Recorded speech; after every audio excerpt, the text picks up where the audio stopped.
And welcome to episode 169 of the Power Score LSAT podcast. I'm Dave Kaloran in Napa Valley. And this is John Denning in Los Angeles. John, it's been a few minutes since we last did a podcast. How are you doing today? I'm doing pretty well, man. It's good to be back on the microphone with you. How are you? I'm good. Just getting ready for the June LSAT, which I think many people realize starts later this week. Yes. For a multi-day extravaganza. Yeah. So it's nice to be able to squeeze this one in that has almost nothing to do with the June LSAT. In fact, a nice distraction for everyone, including us. Yeah, we figured if you needed a little study break, we'll talk a little bit about admissions here, focus on that. That'll give you something to think about besides conditional reasoning or reading comp or whatever you might actually be focused on. Yeah, so this is a nice break. I know I need a distraction from the June tests because that is going to be all-consuming here in about, well, when this comes out, 2 days. Yeah, it'll be starting pretty quickly here. And then next week, of course, we'll do a test recap after the main event exam is over. We'll go through what is scored, what is unscored, make estimations of the difficulty, and of course, talk about predicted scoring scales as well. Yes. But as usual, before we get to any of that, what are you drinking tonight? That's right. The most important thing of all. I've got actually something special that I broke open today. As you know, there's a girl that I occasionally run around with, lives up in your neck of the woods, up in Calistoga, in fact, and she was very kind enough to send me a bottle of wine that she sells, actually. She runs a couple of vineyards up there, one of which is a place called Post Parade, which I'm sure you know better than I do. This is a Post Parade bottle, 2022, I think it's called Godward Vineyards. It's a Cabernet, a much more expensive bottle of wine than I would probably ever buy for myself, but she was pretty generous. And I'm going to see her tonight, actually. So I'm only allowed to drink one glass of this. She insisted that I savor most of it. So this is going to be a one glass episode for me because I'm a man of my word. But it's very good Cabernet. I say it's a one glass episode. I might switch to something else, but that's what I'm drinking right now. I hear you. I haven't had this one, so I don't know, but I'm familiar with Post Parade, and obviously I know her. Yes. So, but I kept it local as well. Girl puts up with yes, that's how I feel for her. Always sending her condolences. As she deserves. What about you? What do you got? I kept it local as well, except not with wine. I'm actually drinking beer tonight. There is a guy I know. We basically have kids in the same grade, and he's a really well-known wine producer around here. But he also has his own beer, which is named after his children. And the name of the winery, or really the brewery, is Mad Fritz. And they're really interesting, very local. Yeah, you've heard of it. I've had it. It's sold in a lot of restaurants up here. The interesting thing about it is they don't sell it in cans or small bottles. They only come in basically like wine-sized bottles. They're like 750 milliliters. Yeah. And they do a lot of like original stuff, very craft brewery kind of thing. And I'm not the biggest beer drinker, but I do like good beer. And the guy who makes it, Niall, is just really seems like the nicest guy. So this is the Peacock in Jupiter. It is a white ale. And it's one of those kind of beers where you drink it and there's a description on it that says, all right, we got the well water from Fisher Vineyards. They're always doing crazy stuff like that, like ancient wheat that they're pulling out or using barrels of Chardonnay to age stuff. So good beer, though. I had one of their bitters the last time I was up there, I think. It was excellent. And I'm not really a bitters guy unless I'm in Britain or something. Didn't you buy, wasn't this the thing you bought at that charity auction at your kid's school a couple months ago? Some sort of like custom tasting one-off thing? Yep. It was a charity thing that we did. Well, actually, I'm glad you reminded me of that. I need to email him and be like, hey, when are we doing that? Don't miss it. Need to find out when we're going to do that. It's us and a couple other people are going to sit down with him and do like a huge beer tasting. So that sounds like a lot of fun. That's the kind of thing that usually you wouldn't expect to slip my mind, but it's been a busy several weeks here. So there you go. I just made a note for myself. Nice. This is the first time this podcast has ever been useful for me personally. So I think he means the first time I've ever been useful. Yeah, maybe that's it. The podcast I enjoy. I like talking to people, but it's the first time it ever reminded me that I need to do something in my personal life. Well, speaking of your personal life, I imagine this song probably relates to it as well, because I see from a note here what you've picked, and I got nothing on this. I just suggested it, but I guess we're going with this now. We have to, because I don't know. I've got nothing else. Well, okay, so if you're familiar with the band Wet Leg, they just came out with they're coming out with a new album, and so they've been releasing a series of songs, and I thought, really, since this was about admissions, that we could choose either of the songs they put one out a couple of months ago called Catch These Fists, which sometimes I think feels like what admissions is. You're just taking body blows. But I think the song we go with is one they just released this week called CPR. Because I know some people right now are waiting still for responses from law schools or trying to make a decision. And CPR seems kind of like, they're on life support. Sometimes the whole process seems like you need to go to the emergency room. Yeah. And if you haven't checked them out, they're very good. In fact, I saw them, John, open for Harry Styles, and he occasionally will cover their songs. Oh, nice. Pretty solid overall. Yeah, I just saw a note somewhere that said "wet leg?" And I was like, I don't know what in the world that is. Yeah, without context, if you don't know the band, you'd be like, "Wet leg? Why are you talking about that?" But that makes more sense. Cool, and yeah, CPR in particular, it does feel almost the admission cycle itself almost feels sometimes like you need constant resuscitation. So I think that's a great choice. Well called. Absolutely. So there you go. So let's talk about the LSAT world. What's going on there? I like it. We'll keep this brief because I really wanted to get to the main admissions stuff. There are a couple of LSATs coming up. We've mentioned the June LSAT. If you're not registered for it, it starts in 2 days, so no surprise that registration is closed. The main test dates are going to be, it starts on, I believe, when does this thing start, Dave? Is it Wednesday? Thursday? Yeah. Yeah, it's a 4-dayer, isn't it? I think so. So it's going to run this week, ends on Saturday. Scores come out on June 25th. So scheduling is now open again. You can start to sign up if you haven't done so. I know seats are beginning to close. And then, of course, the next big one of the biggest of the year, will be in August. Registration for that is still open. That will actually close the day after June scores come out. So that registration deadline is the 26th of June, which is nice. If you're taking June, you will have a day to decide on August. That test is another 4-dayer. It's going to run through Wednesday through Saturday. That'll be August 6th through, I think, the 9th. Scores for that will come out on the 27th of August. And again, scheduling for that will come out much later in the year, so you don't have to worry too much about that just yet. I think July 22nd is when you can start to schedule your dates. As usual, if you're taking anything post-June, we do have a lot of free webinars that are coming up. I'll mention the next 3. We've got one on conditional reasoning for logical reasoning. This is basic conditional that we start with. This is going to be on June 11th. As always, we tend to run these starting at 8 Eastern, 5 our time, Dave. So there's one on logical reasoning, basic conditional on June 11th. We follow that up about 2 weeks later on June 24th, again, 8 Eastern. And this is going to be basically companion piece. So logical reasoning, advanced conditionality. That's on, like I said, June 24th. And then a really interesting one on comparative reading comprehension, the paired passages. And that is going to be on July 8th, as usual, at 8 Eastern, 5 Pacific, our time. So those are the next big 3 free webinars. I think that pretty much covers the LSAT world for us right now. Other than the people who are bearing down on June right now, definitely. Yeah. And obviously our well wishes are with everybody who's going to be taking that test here over the next week. For sure. Last thing I'll say about June, just to put it out there into the kind of ether. If you are taking the June test, we're going to have some forum space for you guys to come post your experiences, tell us how it went, give your general thoughts and stuff. This is on our main forum. We'll have it for domestic test takers. We'll have it for accommodated test takers, international test takers. So regardless of who you are taking this June test, talk to us. Let us know. We'll be monitoring that, both Dave and I. Dave will be on Twitter, as will I. Dave and I will both be on Reddit, although I'll probably be a little more prominent there. Dave tends to man the Twitter X sphere a little more than I do. Yeah. So come chat. Let us know how it went. We'll be around all 3-4 days of this test. So don't be strangers. We want to hear from you. We want to know how it went. We will offer moral and spiritual guidance. So whatever we can do to make you feel better or to give you some support, we're around. Yeah. Come find us. Love to hear how things went and just see what was going on with the exam.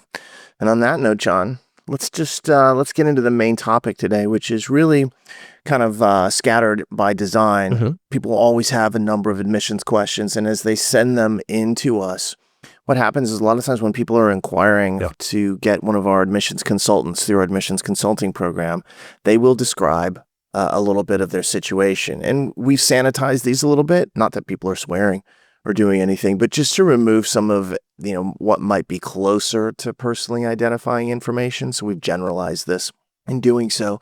But what we thought we would do is take a look at some of the questions that people are often looking for help for, seeking assistance, and just talk over those a little bit And again, I don't think this will be a hugely long discussion, but it should be pretty interesting. If you're applying to law school, either you're in the throes of it right now, the very end of it, I would imagine, or you're coming right into the process. This may touch on a few points that relate to your situation. So, John, let's start it off. Yeah, we've tried to anonymize these as best we can. It's possible that because this is a student mailbag question, we've drawn these from submissions for the most part. It's possible you hear one of these and be like, hey, that's me. But hopefully we've, like as Dave says, we've made these generic enough that even if this isn't your exact question, you can relate to it at some point or on some level. Here's the first one that we got. It says this, and it's a pretty common question. I want to know if my GPA, which in this case is a 3.17, completely disqualifies me from any top 50 law school. I think if we tried to make this even more generalized, does a low GPA become prohibitive, or at what point does a low GPA become prohibitive at high kind of ranked schools? That's basically what this is. Yeah, the big slice at the top, so to speak. And I actually really like this question because I think it allows us to, play around with various options as to what someone might have. Because if you go out and you look at the medians, John, from a 50%, like 3.17, you have to get down into the very bottom rank of law schools before you see any school that has a 50th percentile GPA median. And those schools are all grouped together that in that big 147 to 193 ranking. So you really, from a top 50, you're not anywhere close to that, which may seem like death, but it's not, which we'll get to. If you look at it from the 25th GPA ranking, you have to go all the way down to Cleveland State, which is ranked at 121, before you see a school that has a 25th GPA that is lower than 3.17. And then there's a bunch of schools there that actually would qualify, like New Hampshire, Howard, Akron. So there are some schools in there. But of course, the person asking this question wasn't asking about those schools. Right. They were saying, am I dead? Right. Am I disqualified at the T50? And the interesting thing is you're not. That's kind of like the broad-based thing that I would actually say. So for starters, yeah, it doesn't look good, but you're not dead overall. But that's true of any low GPA, by the way. The good news is GPA is not the only factor that gets considered here. If all they took was GPA, if this was a GPA game only, if it was exclusively GPA, then yeah, you're pretty much dead in the water. But there are a lot of other contributing factors, the biggest one of which is the one, of course, that we kind of pride ourselves on, which is the LSAT. And that's where you can make the biggest impact. So you want to talk a little bit about that? Because to me, that's the biggest mitigating factor of all. I think clearly that's the case, is that you need an offset. If you have a low GPA, one of the functions the LSAT can achieve for you is it can offset it if you can score highly enough. And what this person needs to be is essentially a splitter of sorts. They already have the low GPA. If they can get a high LSAT, then they become a splitter. Really, what they'd really like to be is a super splitter, because their GPA is below the 25th. So what they'd really like to do is go out and post an LSAT at the 75th or higher for these really good schools. So this is the thing about splitters that's really interesting is this also reverses. A reverse splitter would have a low LSAT and a high GPA. These applicants can actually be really useful for a school, but it changes every year as to which school is going to want what and what they're going to need. And that is because the application pool changes. If I'm an admissions officer and all of a sudden I realize that, hey, my GPA medians are looking good, but my LSAT's a little bit low, well, I can sacrifice, so to speak, from a numerical standpoint, accepting somebody who has a little bit of a lower GPA if they have a higher LSAT score. And the reverse, if the situation was such that I needed help with GPAs, I could accept somebody with a lower LSAT in service of getting the higher GPA. So splitters and reverse splitters and the super version of each can actually be really useful. And so what ends up happening is, in this situation, you're not disqualified from the top 50, but you have to go out and do well on the LSAT. Just kind of like reviewing this mentally and looking at a few things, probably the case is if you don't score 165 or higher, you're toast in the top 50. Yeah. But if you can score in the 170s, you actually would be able to have some fairly decent options, including all the way up to schools like Georgetown. There's several schools in the top 20, 25 or so that will take students who have had this kind of split in the past. Georgetown Washington University in St. Louis, Minnesota, have all taken more than one student in recent years who had numbers like this. But really, realistically, assuming that you don't get lucky with something like that, by the time you get to about the 28th to 30th ranked schools, after that, your numbers actually get you into most of them. Yeah. So if you had, say, a 173 and a 3.17, there's a ton of schools there in the 30 to 50 range that are very likely to accept you. And that's because they're looking at your LSAT score. Yeah. It occurs to me too, Dave, that given the time of year and how many people listening to this are probably brand new to just the LSAT itself, that if they're listening to the conversation we just had, there would be a lot of like reference points through it where it'd be like, see the appendix for definitions. Let me give a couple of quick definitions on that. Schools give medians for LSAT and GPA based on who attends and the numbers there. So acceptance rates and attendance, they do 25th percentile, 50th percentile, and 75th for LSAT and for GPA. So you can actually see this is who we let in, this is who showed up. So you can see like, all right, their 50th percentile for LSAT was 169, their 75th percentile was 172, etc. 25th was 164. For splitters, that's people who have a very high LSAT but a very low GPA. For super splitters, it's even more widely distributed. A super high LSAT and a super low GPA. And reverse splitters are the opposite. High GPA, low LSAT. And again, super reverse splitters are the extreme version of that. Extremely high GPA, a 4.0, and extremely low LSAT, like a 153 or something. So again, just a quick definitional appendix to make sure that people new to this know what the hell we're talking about. Yeah, and super splitters are typically measured on the 25th and 75th. One of their numbers is below the 25th and the other is above the 75th is often the way that it's looked at. And of course, all the references here to like top 50, top 100, top 25, top 14, those are all in reference to the U.S. News rankings and kind of like the historical breakdown of where schools have been sitting. And a school like Georgetown, for example, is usually very near the bottom of the T14. Sometimes they're 15, sometimes they're 14, but they're right in that area right there. So you have a chance, but your LSAT will make a huge difference. And the higher your LSAT, the better, because the more they can use that to offset someone else's low LSAT, they can use that person's high GPA to offset your lower GPA. So you can imagine that at a school, let's say Vanderbilt, one year they might have a situation where they need more GPA help. The next year it might reverse and it might be they need more LSAT help. And this is why you can't just say in any given year it's going to be this. It will change. And Vanderbilt might be in one situation this year, and then maybe next year Cornell's in that situation. It may move around. You don't know who's going to be affected. This is why the process is starting to take so long as these schools really work to shape the numbers. And I can say reliably, I've talked to admissions officers who are like, sometimes when we start to get to the week of enrollment, or when classes are actually starting and people are coming in for orientation, we might find that a few people we expected to show up didn't. Mm-hmm. I might just say, I need a few more high LSATs. And then I go to the list and go find them just to make sure that right to the very end we're looking at it. So really the door's never closed if you can have either a really high GPA to offset kind of a lower LSAT score, or a really high LSAT score to offset a lower GPA. So you're not disqualified at all. It just depends on which school is going to be available, which means that if you are in this position as a splitter, or especially a super splitter, you should probably widen your pool of schools.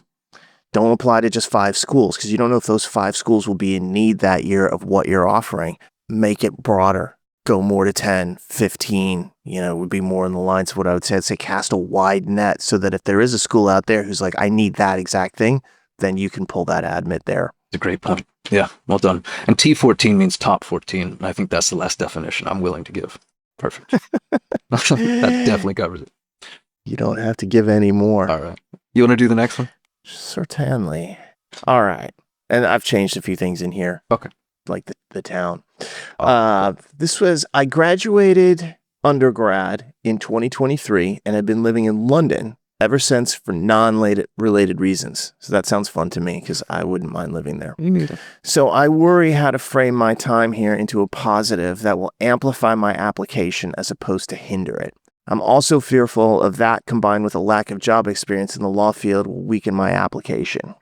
I mean, legitimate concerns. Although, is this the worst problem that we've ever seen?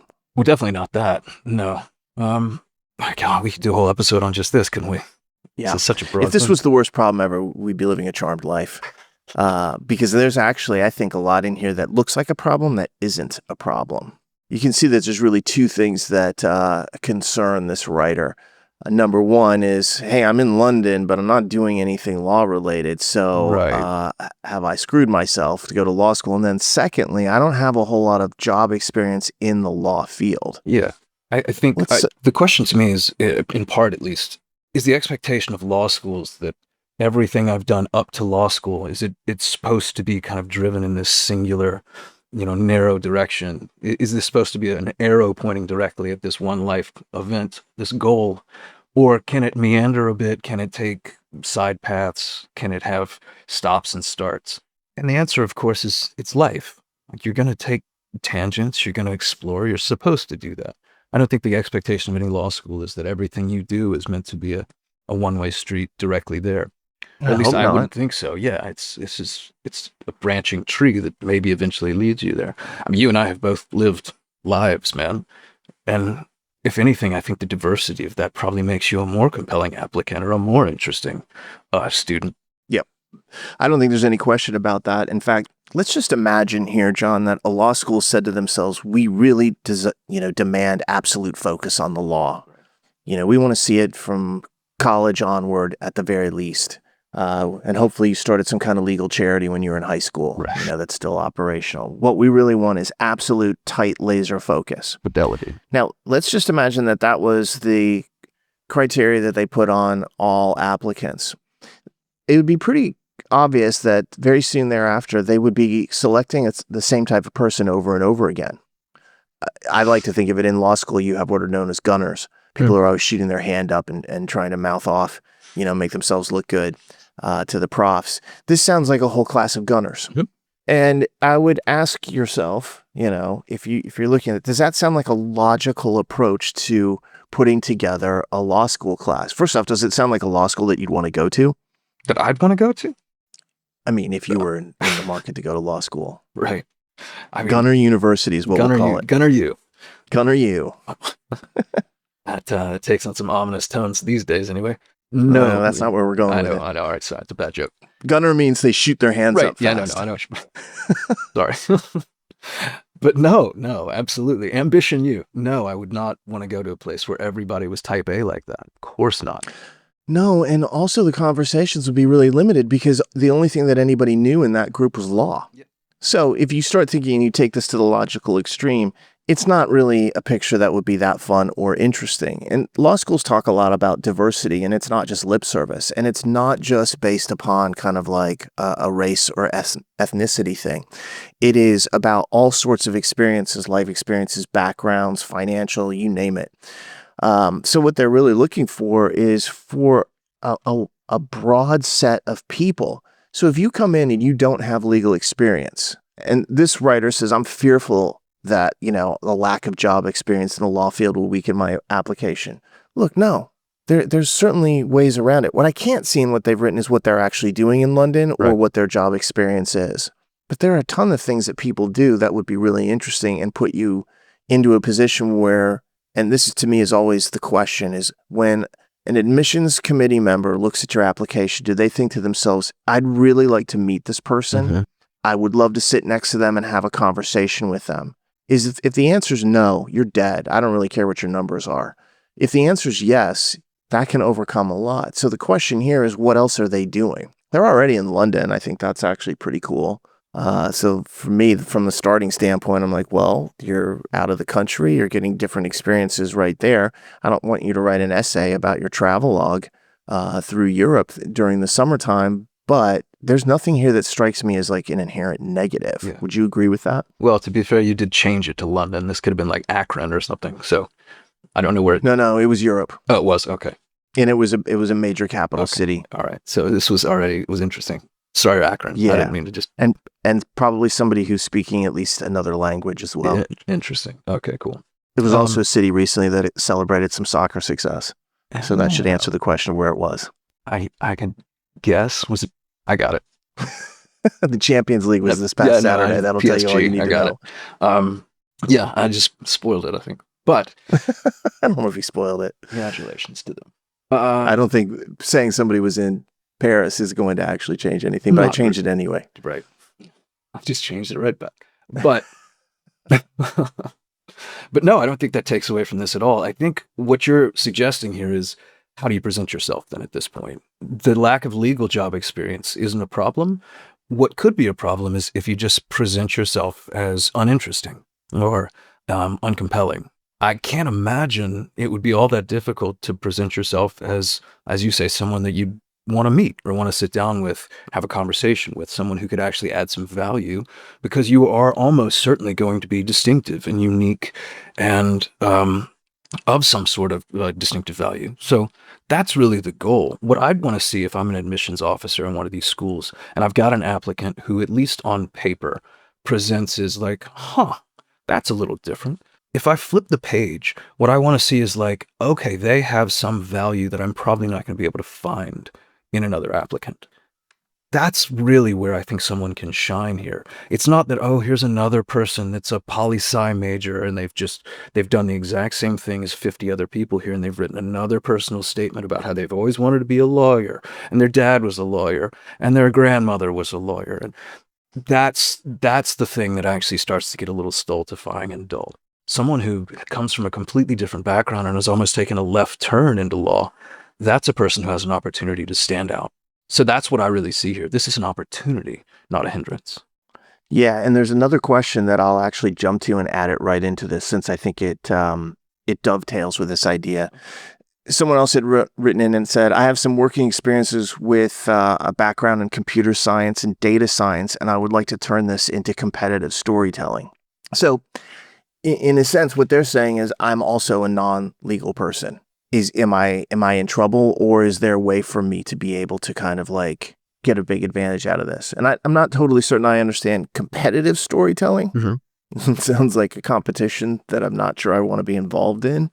You were trying to make yourself look good. Yeah. Yes, that is relative to other people.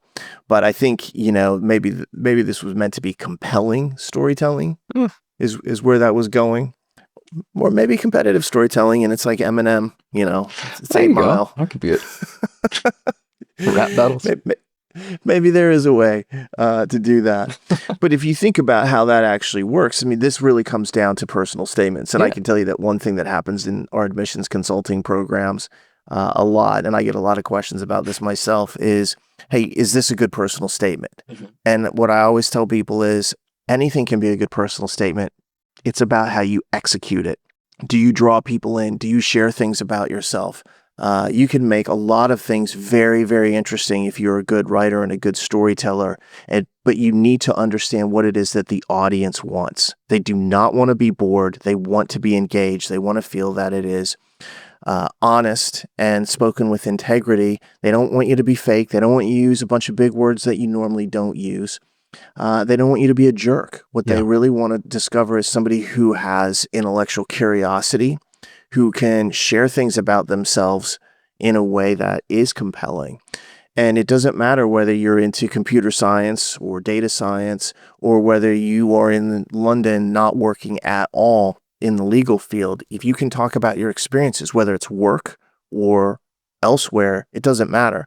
I think I've said this before, John. One of the most interesting personal statements I ever read was about a girl describing flute lessons when she was a child. And you'd think that's not a personal statement, but it sure was in her hands. She turned it into this kind of exploration of really her origin story, who she was and where she came from. And you started to learn a lot about her family situation, and you ended up being really touched at the end. And that's the kind of person, you put that personal statement down, and you're like, that person was really interesting. That really like moves you in a certain way, and that moves the needle ultimately. Interesting. There is such a thing as competitive storytelling, by the way. They don't call it that, but I just listened to the audiobook. Do you know who Colin Jost is? He's one of the weekend whatever anchors on Saturday Night Live. He's the head writer on Saturday Night Live. He's got a book that he put out, like a autobiography thing called A Very Punchable Face, which I can relate to. I just listened to it, and he participated when he was at Harvard in basically what was competitive storytelling, where they would go along and you could do a monologue of something else, or you could write your own little thing and you would get up and deliver it. Josh Gad used to win every year. I don't know if you know who Josh Gad is. I do know who he is. He used That's to win. Olaf. Yeah. He used to win every year, and then ended up in Book of Mormon, which you and I saw on Broadway. Yep, that's good. Yep. So it is an actual thing. I don't think that's quite what this guy meant, but as a college discipline, that is the thing that you can participate in. It's kind of like debate with a little more dramatic flair. Okay. Yeah. I'll have to look that one up. I haven't heard that term applied to that before. I don't think that's quite what this guy meant, but I'm mostly just putting in a plug for Colin Jost's book. It's excellent. Yeah, he's a funny guy. Yeah. Well, either way, the broader point here is do you have to have some legal experience to go to law school? No. Do you need to talk about that or even why you want to go to law school in your personal statement? No. What you need to do is kind of share a vision of yourself as somebody interesting and somebody who actually would be engaging as a fellow student. You know, the analogy that we've used before on this is like, think about putting together a law school, like putting together a football team. Mm-hmm. And I mean American football, not European football / soccer. It works either way, though, I think, but you're going to use the American positions. Yeah, because the positions are more tightly defined in American football. I mean, yeah, you could say goalkeeper and there's defense, midfield, and forwards and stuff, but I feel like American football is the better example for this because the positions and even the bodies are very different looking across the field, whereas in soccer, everybody's in such insanely great shape that there's more similarity or uniformity.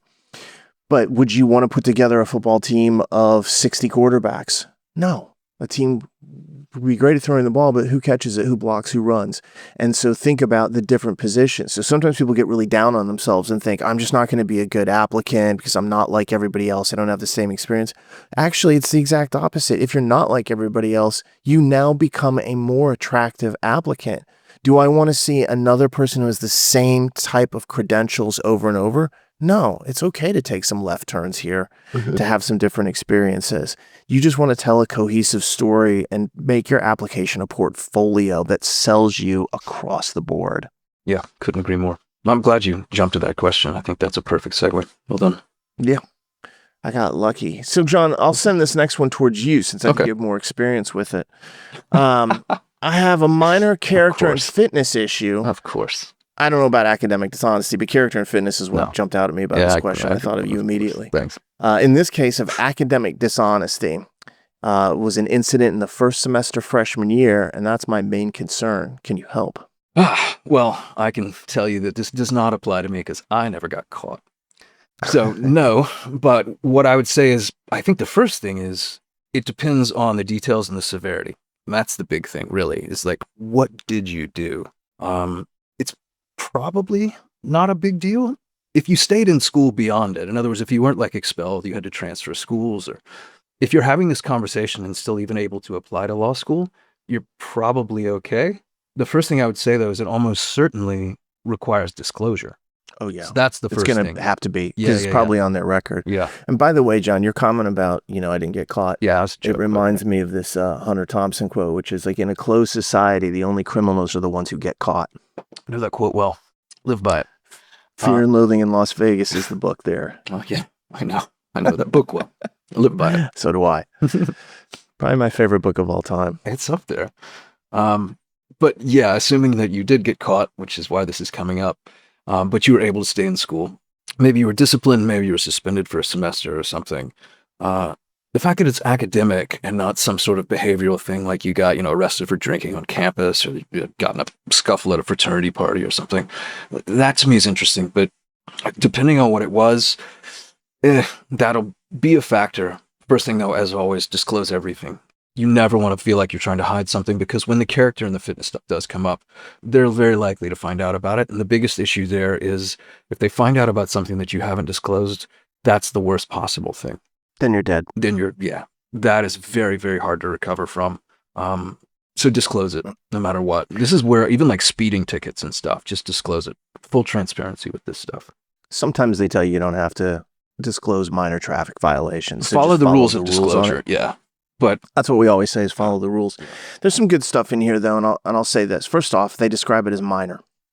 So it wasn't a major thing. So that's good, because a major issue can be, a deal breaker just to even get out of law school and become a lawyer. We had a prospective student several years back, John, I don't know if you remember this, and I deal with more admission stuff at PowerScore than you do, so you might not even have come across this, but we had an applicant who wanted to work with one of our admissions consultants, and they sent it to me, and they said, take a look at this. What do you think? Because it was very unusual. This person had about 5 years ago been convicted of embezzlement. They had stolen money. They'd been an accountant and they had stolen money. And I was like, that's bad. They're an adult. They're working an adult job. And this is a trust issue violation. You've broken trust here. Yeah. And, in the legal field, that's a really big deal because you have disclosure and confidentiality. And then what was worse was they said, I've learned from this, I really learned my lesson, except that 2 years later, they got convicted of embezzlement again. They did it again. And then they said, no, I've really learned it this time. And I don't mean to laugh at the person's plight, but I sent it back to our team and I said, we can't help them. I'm not going to take, money from somebody who has no hope of becoming a lawyer, because 2 embezzlement convictions is you're dead. Yeah. Now, you mentioned something like drinking. I worked with a student a long time ago who ended up going to the University of Texas Law School, and he had a DUI, I think, as a sophomore in college. Which is interesting because Texas has a specific policy where if you have a college DUI, they say pretty flat out that you can't go there. Yeah, maybe he caused that after he got there, although I'm joking, and I'm still in touch with him every once in a blue moon, and he's a good guy. And ultimately what happened there was he addressed it head on. And the way he approached it was, there were no excuses. He's like, I made a mistake. He explained exactly the circumstances. He was sitting in a parked car. And as soon as you get in the driver's side, he was in Virginia. As soon as that happens, if the cops see you or stop you, you just get the DUI. He was also underage, of course. So there's all sorts of these things going around. It sounds pretty bleak at first, but he learned a lot from it. And that's one of the other keys here is this happened the freshman year, first semester. So I'm wondering if this might not be something where if the person approached it and said, yeah, it happened. This is exactly what happened. And let me tell you, I made a grave mistake. And in some respects, it was a good learning experience because it never happened again and it's never going to happen again. Yeah. You could address it in a way that actually alleviates what the main concern here is, which if you had a dishonesty issue, is it going to occur again? We don't want to see that whether you're a law student or a lawyer.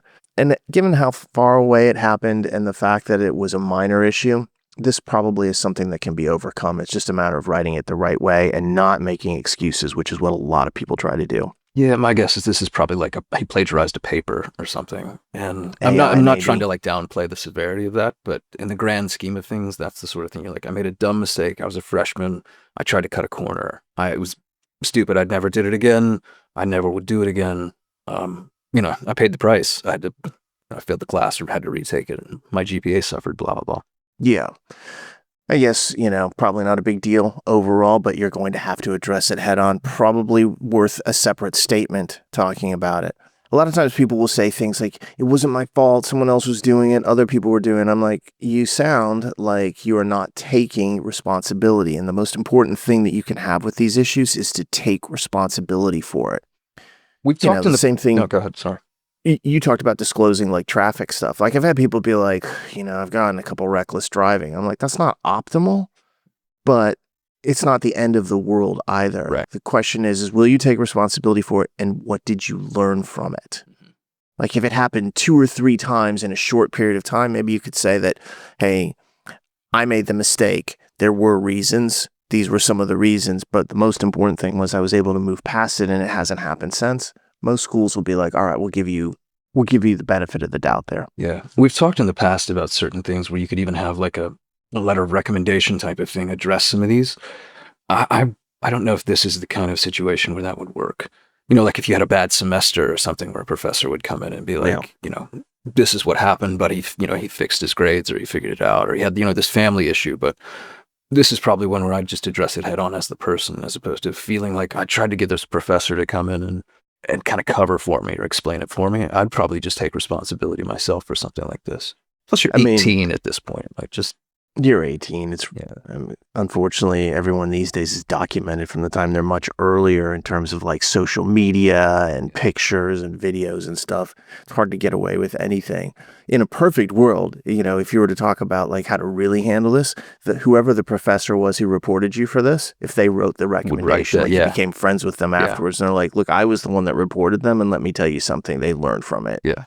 That would be amazing. That's also probably like a 1 in a billion chance. Someone could pull that one off. But if you're looking at creative solutions for how you might address that, actually going to talk to that person might be, especially if they saw that you were contrite afterwards. Yeah, that's the only reason that occurred to me, is like, if there's any way that professor could actually come back and be like, you know what, he took my class again and was one of the best students I had the next semester. Yeah. That's the ultimate recovery, This is education. You're supposed to learn something from things that happen. Not everything that happens in your life is good. The most important thing is to learn from when you make mistakes and when things go wrong. I tell my kid that all the time. The most important thing is to get away with it the first time. But if you don't, recover. This is why I have children. You don't. At least that we know of. Yeah, mine are all in Europe. Paris, but I claim London. No, seriously, I tell my kid this all the time. I'm like, it's all right. They miss questions, get upset. I'm like, it's okay to miss the questions. The key thing is, what will you learn from it? And by the way, that's totally true for LSAT preparation as well. I'm never mad when somebody misses a question while they're studying. I'm only mad if they miss it and then they don't stop and figure out why and learn something from it. Yeah, what's the motto at your kid's school? It's not a problem, it's an opportunity. Yeah, they have a very growth mindset approach, if you're aware of the fixed versus growth mindset movement that's out there. Only through you guys. Interesting book, if you haven't read it. I have not. You should. I might. Written by a Chicago behavioral scientist, and she noticed that what was happening with people, he's like, why is it that some people can take failure and really benefit from it, whereas other people are almost like fixed into place and frozen in how they learn and almost scared of failure? And she discovered that there were really, at least in her estimation, two primary mindsets. One, which is growth, which means that when you make a mistake, you're not embarrassed by it. You don't really care. You just turn around and you say, hey, that was all right. What can I learn from it? And then you try again. Fixed mindset was far more dangerous because those people were trying to make it so they never got caught out, that they never made an error. So they would not move into areas where they would have to try things for the first time, or they were very uncomfortable in doing so because they didn't want to look bad. And so they were very rigid and static in how they approached the world and the situations that they're in, and they closed themselves off to opportunities as well. So mistakes are inherently problematic. Yeah, they didn't want to make it because it was embarrassing. And, I certainly understand the way that mindset works. So the fact that the school that Cam goes to is very much about like growth mindset, I think, and they talk about it frequently. Like every Monday they have their little class assemblies and we watch the stream on it, and they're always talking about this, like mistakes are okay. It's not about the mistake, it's about what you do with the mistake. So that is actually a really valuable lesson for the people listening to this. So there you go. All right. Couple more questions. Couple more. And then we'll wrap it up. Honestly, that was an interesting little sidebar. I know sometimes you and I get off on these weird tangents about like, did you hear about this band or whatever we get off on? But that's genuinely useful. I hope people It's a short book. Yeah. I'll look it up for you later. I think it's called Growth Mindset, but she's a University of Chicago person. And I thought to myself when I was reading, I was like, I can see this in people. And certainly it helped me in some of the work I've done with LSAT students. Every once in a while, I realize that I'm dealing with somebody who has a fixed mindset. Yeah. And I'm like, we're going to have to back off this and talk through it. I don't know that I need to read it because I've always kind of felt that way. I don't mind a mistake at all. I don't mind being wrong. I like being wrong typically. But yeah, it's tough. But it's tough to be wrong on a big stage, obviously, but they're not really talking about that. They're like in class, if somebody makes an error, they see some kids would just literally turn inside, almost like they were self-flagellating over it. I could use it to recommend to people for sure, because I think more people could stand to learn from that. So thanks. Maybe I'll look it up here in a second. Cool. In fact, why don't you do me a favor? I'll do this next question. You read that. Do some Googling. I'll find it. Cool. All right. So here's the next one going down the list. It says, it's a long one to read, so this will give Dave a chance. It says, I'm a non-traditional applicant. with a BFA, a Bachelor of Fine Arts, from a performing arts conservatory about 10 years ago, 2014, looking to apply to law school for fall of 2026. This will be a year from now. Due to my arts background, I have limited exposure to traditional university systems and have found the application process especially overwhelming. I'd love to work with someone who can help me navigate the process and provide expert guidance on how to best position my application. A few of my concerns and goals are application strategy and organization, building a strategic timeline to manage overwhelming confusion. And sorry, this is like a bullet point now that's going to be a little tricky for me to get through. Scrolling. This is really long. This is we have enough. Paragraph. Crafting a holistic application, positioning my non-traditional background effectively, school selection, scholarship guidance. There's more to this. Blah, blah, blah, blah. Essentially, what it is I have a non-traditional background. How is it that I essentially put together an application despite the challenges that come with not necessarily fitting into a traditional set of boxes or being able to check off all of the things that the typical applicant might find a little more conventional or familiar? What do I do as I try to navigate this pathway that I'm not familiar with in so many different, categories? Perfect. Yeah. And I'll just interject before we hit this. Yeah. The name of that book is Mindset, The New Psychology of Success. It is by Carol Dweck, Dweck. So, The New Psychology of Success, John. I like that. I like that too. Interesting book. It's not very long. Okay, so back to this person who's a non-trad applicant. This actually dovetails perfectly with what we were just talking about before with some of the, non-legal experience, computer science. Mm-hmm. But the reason I love this question so much, John, is, this is the kind of stuff that people will send to the admissions consulting team and say, can you help? Yeah. And to be honest, this is almost tailor-made for somebody who has this type of background. Yeah. It's certainly tailor-made for a lot of different things. But in this case, if you don't have experience with the process of the ins and outs of applying to law school, you can make a ton of mistakes very easily. And some of those mistakes can be almost instantly fatal. And part of what our job is when we're doing admissions consulting is to get out there and say, hey, first off, let's avoid those pitfalls so you don't kill yourself in the application. And then secondly, let's take things that you might not have realized are real highlights or strengths and start playing those up and reshaping the application in a way where you all of a sudden have an opportunity to get into schools that maybe you wouldn't originally if you just sent that application off without knowing. One of the things that people often ask me about consulting is does it really help? Right.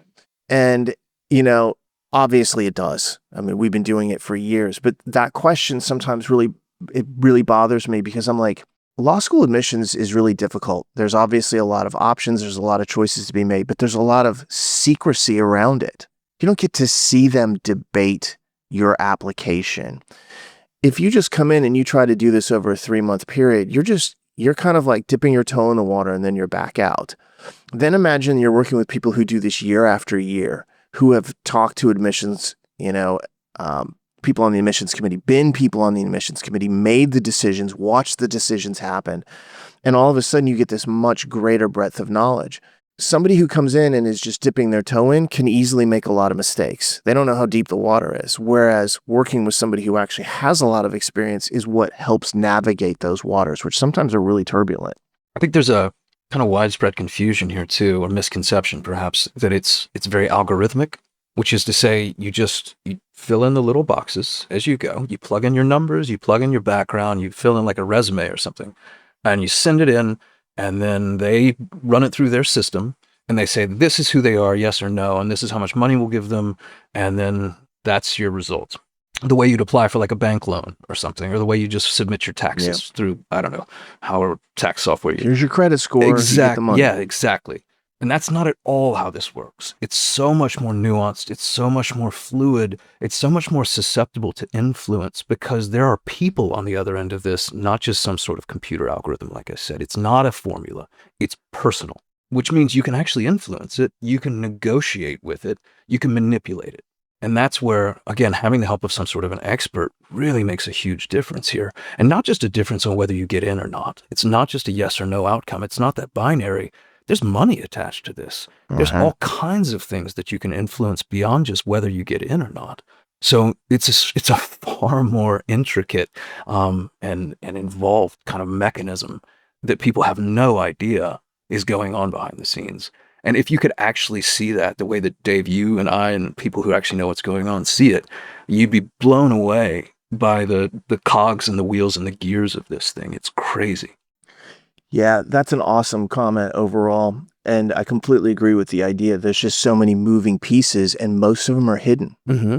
This isn't like applying to college. It's similar, but it is different. They are looking for different things, and it's not just LSAT and GPA, although those play a big role.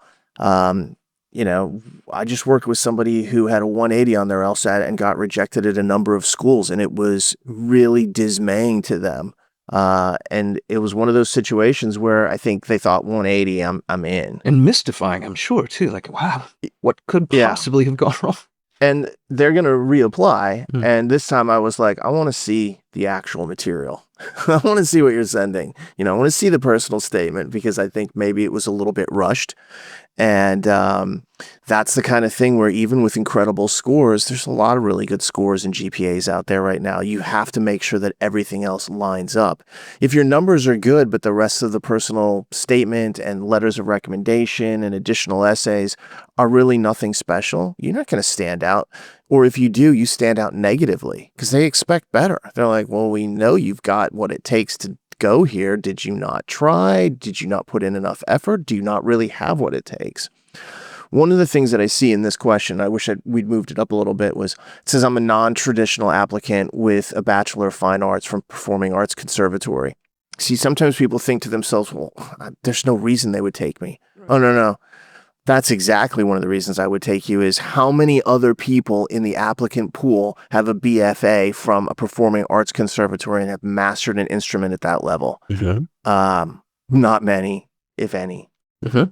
So that's actually a positive. And being a non-trad applicant, we've talked about this before on the podcast, and we've done webinars on it before as well. But the non-traditional applicant route can be highly successful because you are different. Yeah. You're not the same as everybody else. And that's not a negative. That's actually a real positive. So this is the type of student that if somebody threw my way, I would say to myself, yes, I would love to work with them because they have a lot of potential success in front of them if they get the whole process right. Yeah. I want to put one small caveat on this. This was not a plug for admissions consulting. This wasn't some sort of sales pitch for what we do. This is really just a nod to the fact of like what we do makes a big difference because of the nature of how it all works. And I don't want people to think like this was some sort of a sales pitch. It's just very important that you understand there are things going on that unless you understand what's going on, you're going to miss pieces and you're going to lose opportunities or you're going to make mistakes. It's just how it is. My dad worked in the car business for, 40 years.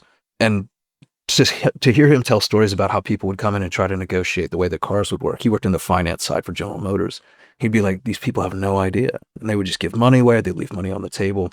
They'd misnegotiate loans. He's like, they just didn't know.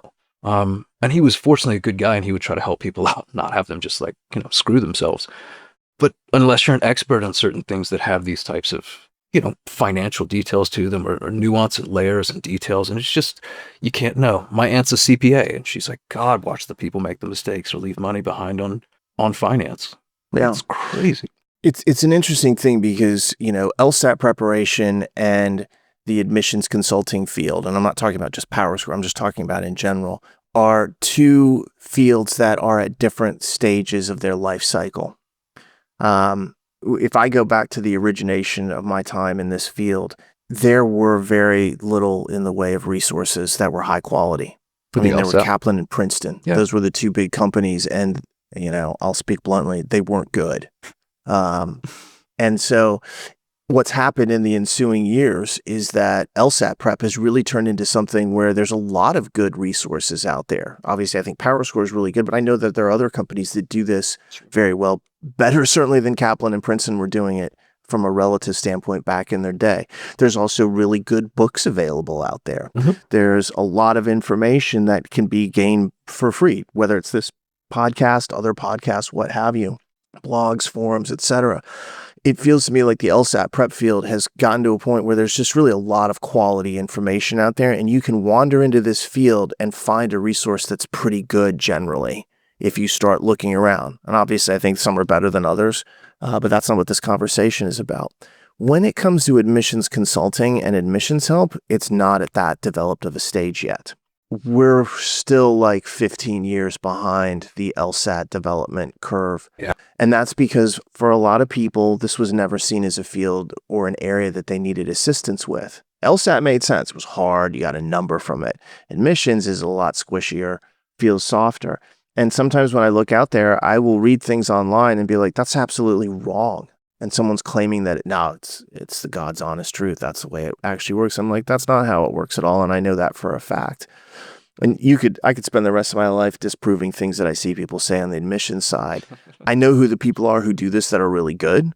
Usually we work with them one way or the other, whether it's inside PowerScore or we partner up with other companies that we think are good, like Spivey. Yeah.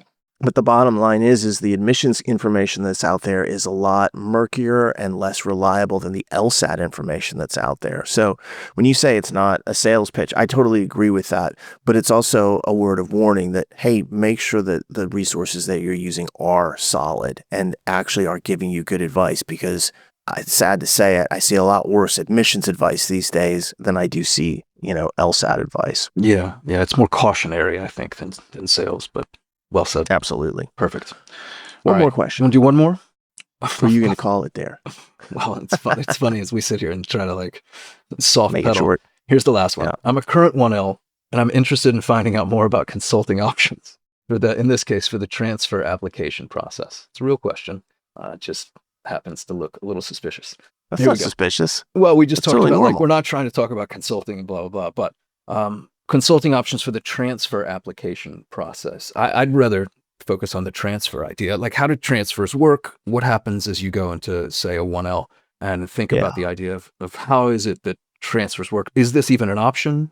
How often does this happen? Is it really viable? What do you have to do to even become, a possible attractive candidate for another school to scoop you up?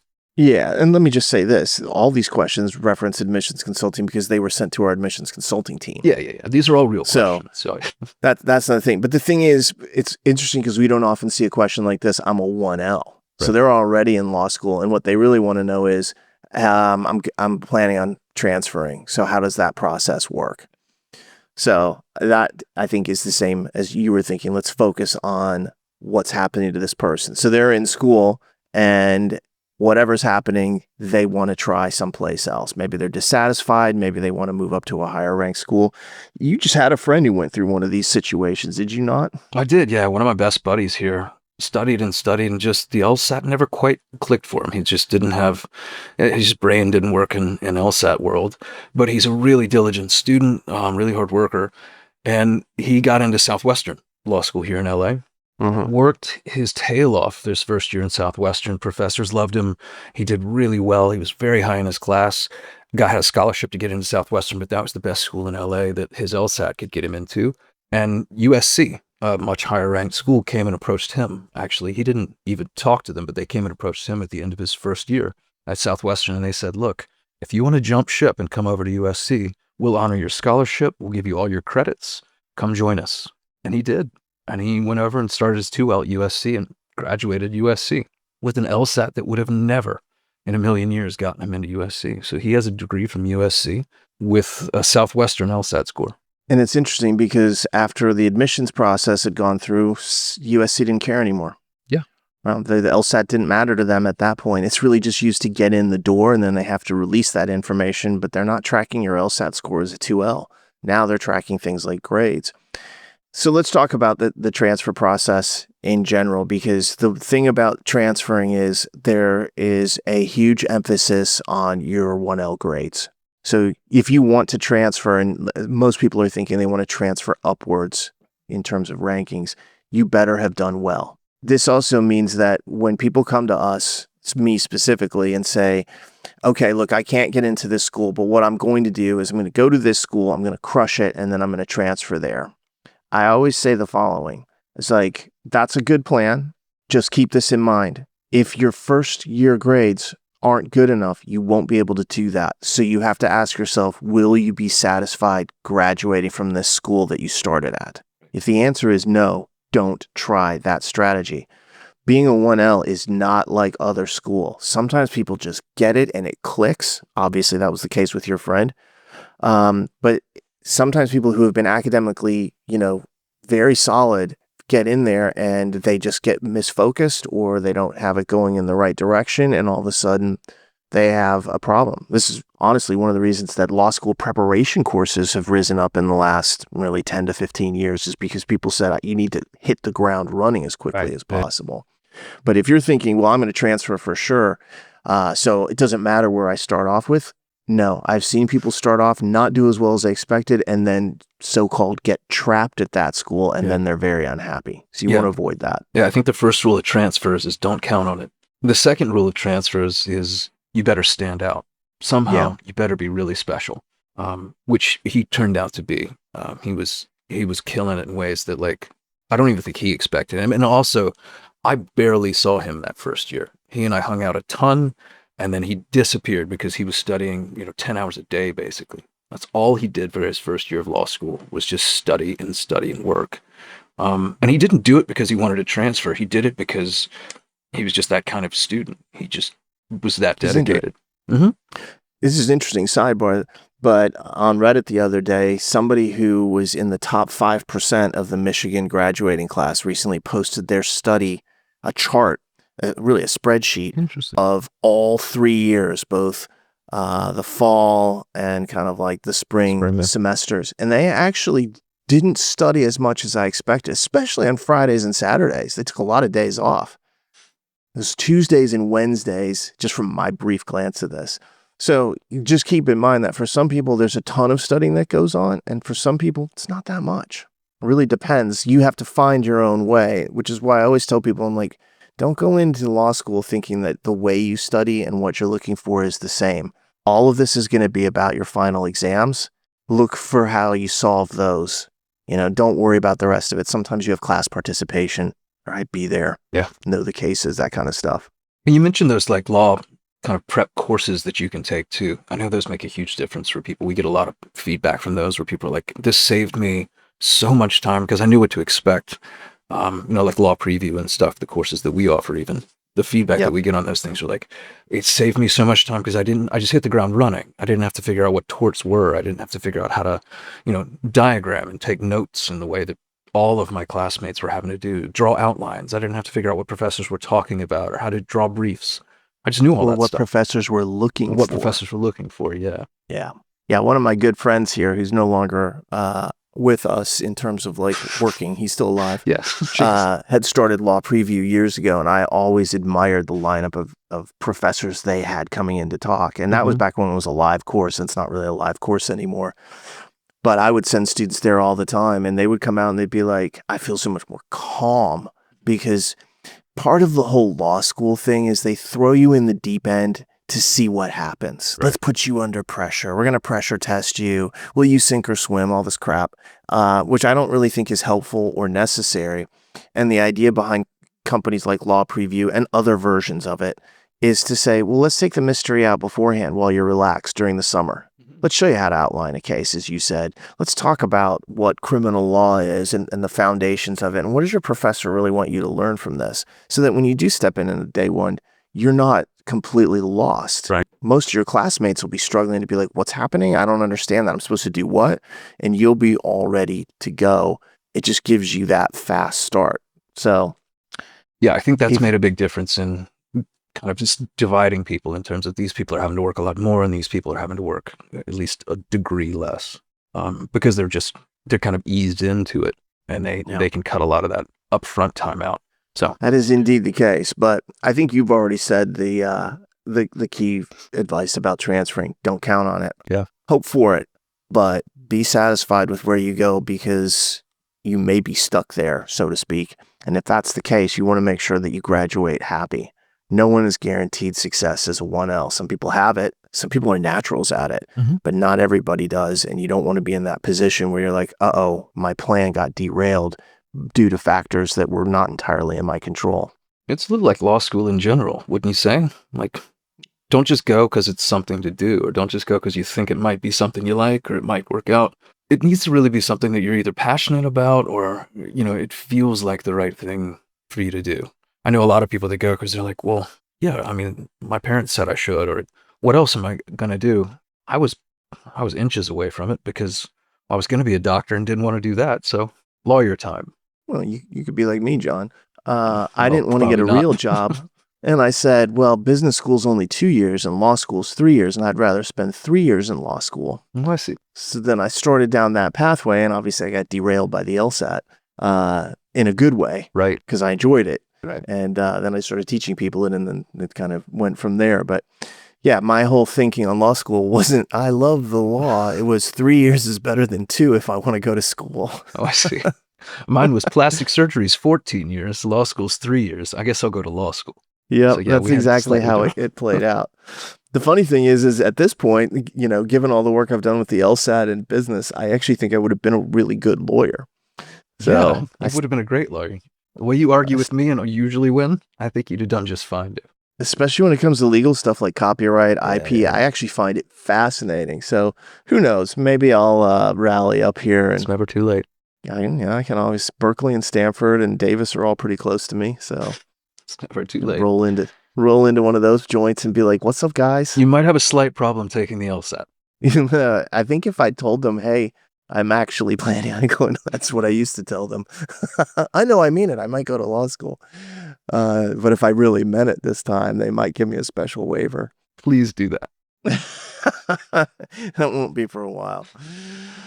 Well, John, we got the June test coming up this week. So as you said before, if any of you are out there and you take that LSAT, feel free to drop us a line, get in touch with us, let us know how it went. And as we always remind people, just for your own benefit, write detailed notes about your test immediately after so that when you listen to our recap, 4 or 5 days later, or even if you're talking with your friends, you will remember, hey, I did have that question in section 2 and it wasn't section 4, especially you 3 LR people, because it's so confusing to separate that out. The sooner you write down your own thoughts, the sooner you're going to be able to figure out afterwards what was it experimental and give yourself some peace of mind about this whole process. John, anything else to add? I don't think so. Yeah. Again, I'm on Reddit. Dave's on Twitter. Our forum's open, has those posts, dedicated forum posts. And best of luck to everyone taking the June test. We wish you well. And tune in next week when we have a test recap for all you June folks. Talk to you then. I second all that. If you get a chance, please subscribe to this podcast on iTunes, Spotify, YouTube, or anywhere else you may find it. If you enjoyed us, leave us a rating and a comment as well. And if you have any questions, you can send those to lsatpodcast@powerscore.com. On behalf of John and myself, we wish you the best of luck if you're taking the June LSAT. Stay safe out there until then. Talk to you next week. Thanks.